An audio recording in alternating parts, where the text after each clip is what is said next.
आज हमारी ये बैठक थी और ये हमारी पहली बैठक थी जब से ज़िले की नई कार्यकारिणी बनी है, जिसमें हमने आज अपने ज़िले के शिक्षा उपनिदेशक उच्च डॉक्टर हिमेंद्र बाली जी से मुलाकात की और उनसे हमने समय लिया था। उनके साथ एक लंबी बैठक लगभग 2 घंटे की हमारी हुई, जिसमें हमारे बहुत सारे मुद्दे थे, कुछ एजेंडा जो हमने उनके साथ शेयर किया। जिसमें सबसे पहले हमारा था कि कुछ विगत महीनों से हमारे विद्यालयों में बालिकाओं के साथ छेड़छाड़ के कुछ मामले उजागर हुए थे। उसके अतिरिक्त कुछ हमारे विद्यालयों में जो शून्य परीक्षा परिणाम के कारण स्कूल मुखियाओं और हमारे अध्यापक साथियों के को कारण बताओ नोटिस जारी हुए थे, उस विषय पे भी चर्चा हुई थी। कुछ हमारे डीडीओ पावर से संबंधित इश्यूज थे, वित्तीय अनियमितताएँ कुछ जगह पाई गई थी उसके बारे में, और कुछ हमारे स्कूलों के व्यक्तिगत मामले थे जो लंबित थे, चाहे वो किसी का एसईआर से रिलेटेड मामला हो, या जैसे हमारा शिलाई अभी जो पहले समर में आता था, शिलाई का हमारा जो शिक्षा खंड है, अब वो विंटर में तब्दील हुआ है सरकार के आदेशानुसार। तो वहाँ के अध्यापकों का छुट्टी का मामला था कि अब उनको जो कैलेंडर ईयर में छुट्टी दी जाती है, तो समर की तो अब हुई है, वो विंटर में आ गया, और विंटर की हो चुकी है क्योंकि वो जनवरी से होती है। तो बहुत सारे कुछ ऐसे मामले थे जिनके बारे में हमारी बड़ी सकारात्मक बातचीत बड़े अच्छे माहौल में शिक्षा उपनिदेशक उच्च के साथ हुई, और उन्होंने हमें हर मुद्दे पे जो है आश्वस्त किया कि विभाग जो है पूरा सहयोग करेगा, और हर तरीके से जो है विभाग अध्यापक साथियों के साथ है, प्रवक्ताओं के साथ है। हमने भी पूरा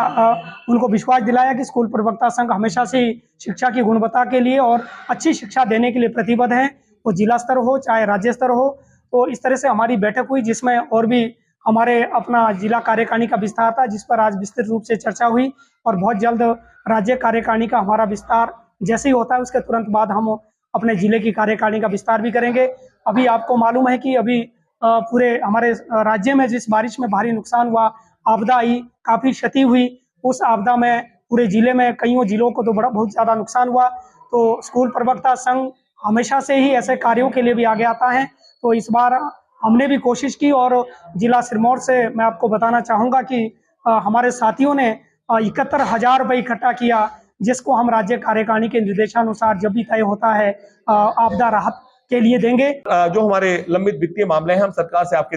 माध्यम से भी ध्यान लाना जरूर चाहते हैं। तो कुछ ऐसे वित्तीय मामले हैं जो बहुत लंबे समय से लटके हुए, चाहे उसमें डीए हो, एरियर रिवाइज पे स्केल्स के हो, उन्हें शीघ्रता से पे किया जाए उस एम्प्लॉयज को, not only teachers but to all concern employees.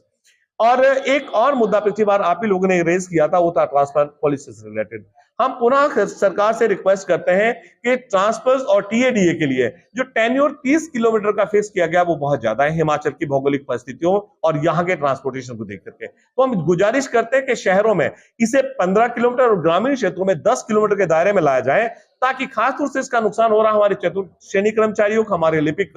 Guest शिक्षकों को, जिन्हें बार बार ट्रेजरी या ऐसे कार्यालय जाना पड़ता है विभागीय कार्यालयों से जो 15-20 किलोमीटर के दायरे में आते हैं, उन्हें ना टीएडीए मिल पा रहा है और ना डेली मिल पा रही है। और जहां तक ट्रांसफर्स की बात है, हम ये सप्लीमेंट करना चाहेंगे कि टेन्योर को जरूर कम करें, पर जिस प्रकार से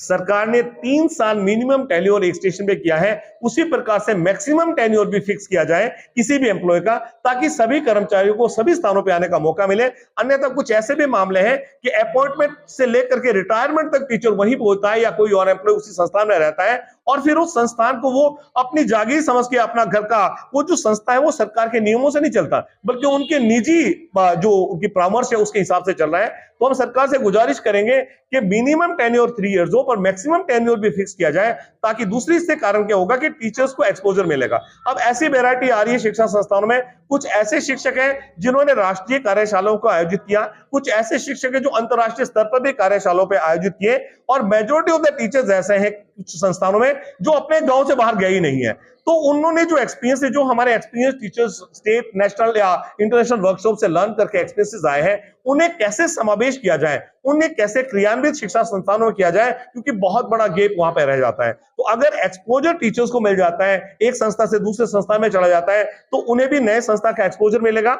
और जो शिक्षा संस्थान के विद्यार्थी है, अब अगर मैं किसी पेरेंट्स को पढ़ा रहा हूं, उसके बाद कंटिन्यूसली उनके बच्चों को भी मैं ही पढ़ा रहा हूं, तो कितना ज्यादा गैप 20-25 सालों में आ जाता है। तो इसके ऊपर भी हम जरूर सरकार से निवेदन करना चाहेंगे कि मिनिमम टेन्योर के साथ साथ मैक्सिमम टेन्योर भी फिक्स किया जाए, चाहे शहरों में उसे कम और ग्रामीण क्षेत्रों में थोड़ा बेशक बढ़ाया जाए, जहां ऐसी गवर्नमेंट की नेसेसिटीज है, जहां स्टाफ का होना कम है। पर कम से कम एक निश्चित जरूर किया जाए ताकि विद्यार्थियों को भी एक नवाचार के साथ शिक्षक मिल पाए और शिक्षकों को भी नया एक्सपोजर मिले, नए स्टूडेंट्स के इंटरेक्ट करने का मौका मिले, नए संस्थानों में जाकर के अवसर मिले। तो कुछ ऐसी चीजें थी जो हमने आज उप निदेशक शिक्षा के माध्यम से सरकार के ध्यान लाई।